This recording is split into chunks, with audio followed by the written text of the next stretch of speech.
I met a family at the hospital in Zaporizhia, whose 4-year-old, a little boy called Vlad, has received 2 bullets in the stomach because his family basically needed to leave and had no other choice, and took the risk.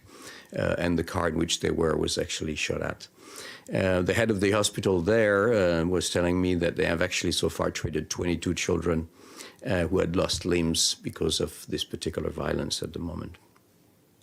The report of grave violations and other serious rights violation against children are, of course, very devastating. Children should never be the victims of a conflict and should be protected under applicable international humanitarian law, but that's not the case. This was UNICEF Head of Emergency Programs on his visit to Ukraine and the impact of the conflict on children. According to UNICEF Director Catherine Russell, in the absence of peace, the lives of children and their families in Ukraine will become even more difficult as winter approaches. After more than 2 years of the COVID-19 pandemic and 6 months since the escalation of the war, their physical and mental health is under enormous strain. More needs to be done to change what is a sad reality for many, said the UNICEF director. We speak again now with the Ukraine Project Director of the International Catholic Children's Bureau, BICE, Diana Filatova. Children are victims in the Ukraine conflict. Now here on EWTN TV UN Block. Good afternoon.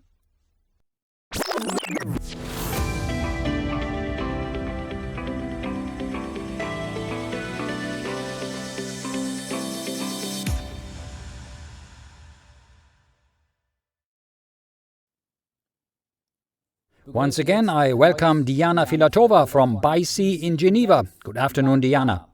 Good afternoon again, Christian. During my research, I noticed that your organization, BICE, the International Catholic Children's Bureau, has been active in Ukraine since 2014. That's how long this conflict, which is now a full-blown war, has been going on. From your point of view, how has the situation of children in Ukraine developed over the years?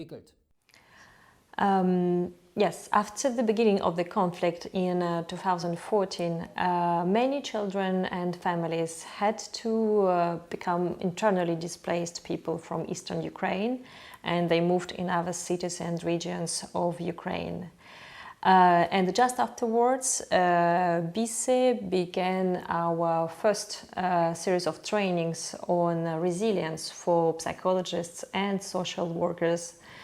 Some of them were coming actually from this conflict area, and these trainings allowed us to teach them and to learn together about how to encourage resilience development in children and families affected by the war. Afterwards, BICE continued supporting our partner in Ukraine, but it was not in relation with the conflict zone. We continued projects on prevention, and we have also established at this time the first child-friendly interviewing room in Odessa. At the same time, international agencies like UNICEF continued to witness the difficulties of children and families living around the contact line. And they spoke a lot, I think, about the lack of basic services like education or health, and what is the most important, safety issues for children and families, and the constant life in fear during these 8 years. And part of your work is the much needed and important psychological care for child victims of war and abuse. Yes, I think this is an extremely important topic, and we are really trying to work on this topic from different approaches and point of views. We work on this in cooperation with our local partner, Women's Consortium of Ukraine, and also with the support and expertise of the Resilience Research Unit of the Catholic University of Milan. We have different activities aiming to help to provide psychosocial help to families and children on the short way, like an emergency psychological help and a more long-term psychological help. First of all, after the beginning of the war, we started our activities with what was the most important for us is to support the very team of our local partner, because they were caught themselves in the conflict. They were staying in Ukraine with their families, with their friends around. So it was very important for us to support them psychologically, so to prevent their own burnout, so they can have and find necessary resources to continue provide help for families and children. Then we organized a series of training for local psychologists on the resilience approach. And this training has as an aim to help them to develop in children the internal and external resources which can help them to deal with the conflict and to develop their own resilience. Now, for example, we are in process of elaborating a therapeutic book, a so-called silent book. This book will be printed and disseminated in targeted Ukrainian school. The aim of the book is to help children aged 7 to 12 to engage in the discussions about their feelings during the conflict. This is a quite simple book with a small symbolic story and with different images. Everything is done here to help children to speak up and discuss about this with their friends and with their teachers. And if teachers see that some children are particularly psychologically have particular psychological difficulties, they will reorient them, refer them to specially trained psychologists. And the last but not least, we are now planning an opening of what we call a resilience space in Kiev. This resilience space will provide to families and children a safe place where they can come just, to play, to take a cup of tea, and at the same time to speak with specially trained mental health specialists about what they lived through and about their traumatic experience.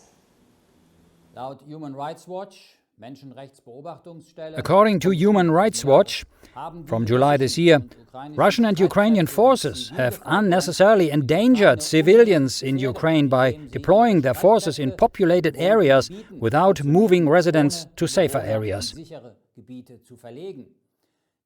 International humanitarian law, the law of war, obliges parties to a conflict to take all possible precautions to protect civilians and civilian facilities under their control from the effect of attacks. Human Rights Watch said it is not enough to do nothing and hope that civilians will not be harmed. As we have just heard from my guest Diana Filatova, children are particularly affected. Can you give us an example, Diana, a testimony of a child in Ukraine that shows how a child stands up in everyday life in the midst of war?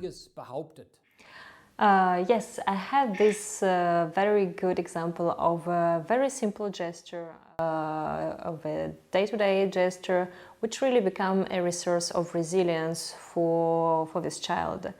It is a testimony of a young girl from Ukraine. We received it during the workshops we organized with young Ukrainian leaders.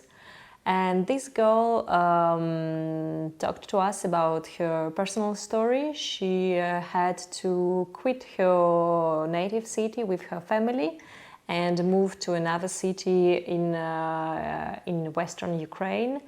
And she was extremely depressed by this situation. She really didn't want to move. She really didn't want to quit her school and her friends. And after this move, she was in a very bad mood. She didn't want to speak to her family, to her friends, to nobody. And she said to us that one simple gesture was like a click for her. It was when she went to a supermarket and in this supermarket she saw a deodorant for her room. And she really thought to herself, now I'm going to buy this because it's familiar for me and because it's going to make my room better. And then she said to herself, then she can start her life again. And I think that after this gesture, she was still, for sure, the victim of war, but she decided to be also an actor of her own life. And I think it's a really beautiful symbol of resilience for all of us.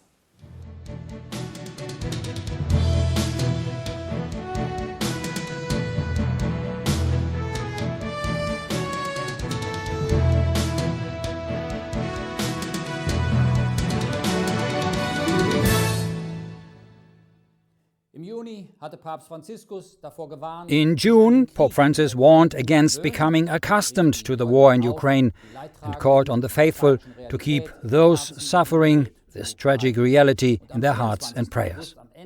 And on 24th of August, at the end of his general audience, the Holy Father made a special appeal for peace between Ukraine and Russia. He said, "Today, 6 months after the beginning of the war, we think in a special way of Ukraine and Russia, both countries which I have consecrated to the Immaculate Heart of Mary. May she, as mother, fix her gaze on these two beloved countries. See Ukraine, see Russia, and bring us peace," he prayed. We need peace. Thank you for watching. God bless.